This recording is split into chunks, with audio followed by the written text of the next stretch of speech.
So I'm a little, I worry a little bit, when the cameras are on all the time. But anyway, go ahead.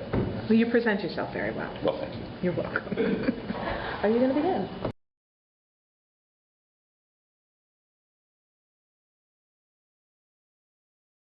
Hi, I'm kmaitland with Sway Magazine, and I'm going to follow on that and ask you a question about, because I'm the odd one out. I'm actually not going on a sort of a sci-fi bandwagon. I'm curious. I know you went to St. Francis Seminary. What led you, and when did you become a Buddhist, and why? Well, I became a Buddhist 23 years ago. Okay. And why? Having come from a... Because I really liked the philosophical base, which posits that we are individually responsible for everything in our lives. And from that place, then one is able to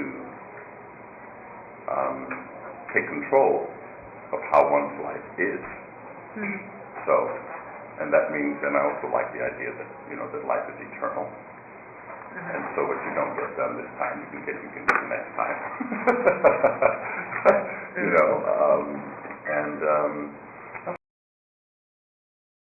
The idea that, if you want to ensure how your next existence is going to be, then you can kind of tell what that's going to be like by what you're doing this time around. Okay. So that was attractive to me. If I may. Did you, were there, that would be blunt, were there other African Americans converting to Buddhism at the same time as you? Did you have, people around you who did at the same time? Oh, yeah. Yeah, the people who introduced me to this practice were African American.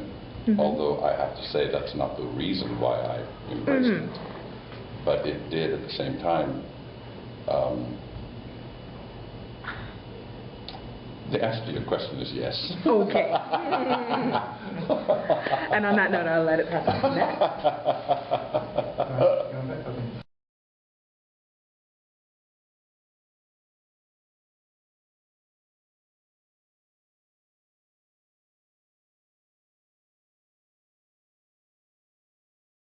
My mother is your contemporary. She's older than you by 9 months. And she would say, like her, she is a proud Luddite. Absolutely. If I may, I'm going to back away from Serenity, sadly, and ask, because this has been a gaping hole in all the reading I've done about you. Could you tell me how you became involved with the Al Walton Jr. Heritage Center and what you do with them?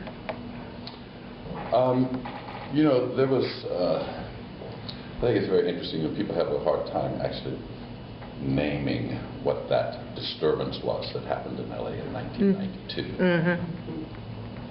Most people call it a civil unrest, some people call it an uprising, all these things. But anyway, so there was a riot.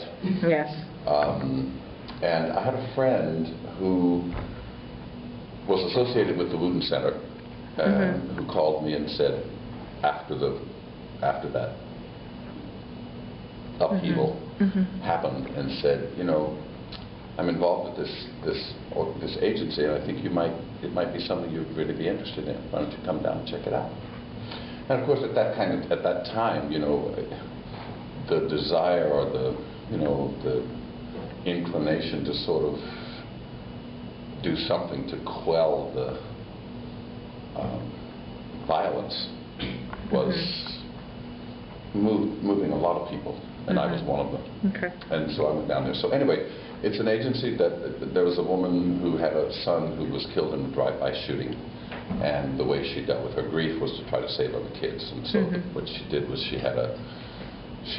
there were like 3 or 4 boys in the neighborhood, and she just invited them to come over and kind of study, and she tried to help them learn how to read and stuff like that. And so So anyway, that was in 1972. 1992. Right, exactly, 92. 72, you came to I moved Hollywood. LA. Right, okay, thank you. What happened in that? Oh, okay. So anyway, I went down, and typically, what in those kinds of situations, people want me to. The first thing they say is, well, could you teach some acting classes? Which is the last thing I want to do, particularly with. If I'm going to teach somebody something about acting, it's not going to be at that level. Okay. So anyway, there was a little girl who had, her legs were probably, they looked like they were like this, with feet that looked like they were like this. Okay. And she had on a little tutu, and she had a little boom box. And the woman who had founded the place had gone to New York to receive some kind of commendation or something, and they were welcoming her back home. Right. And this little girl had a little boom box. Okay. And she danced, and it moved me so much that I had to stay down there and just see what could I do, where could I fit. You know what I mean? Okay. I knew I wasn't going to teach acting classes, but I did need to see what could I do. Okay. So that's how it started, and it's kind of an after-school program, and now we have a college track program. Got together with the woman at St. Thomas University, we are now able to. They have a Lead Now sort of program where kids from the Wooten Center who are juniors and seniors can go to St. Thomas for 6 weeks in the summer. And after having done that for 2 years, they have sort of like an automatic entree into St. Thomas University. So it's been that kind of a journey, and I chaired the board for about 10 years, and then I think last year, a year and a half ago, or something like that. So I'm still on the board, I just don't chair it. Did I answer your question?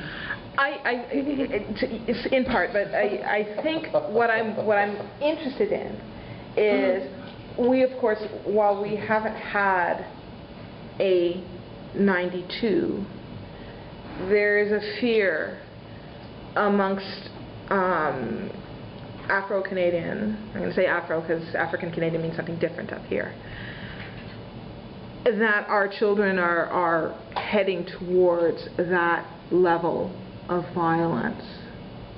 And I think what I want to hear from you is really what, as a person who was the chair, you did in order to create networks, programs that would work with these young kids.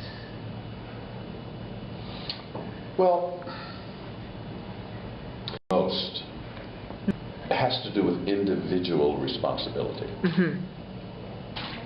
So that things that happen organizationally are sort of supplemental from my perspective. So that, when you say, for example, that people are kind of aware or sort of fearing that youth are headed in this sort of same direction and so forth.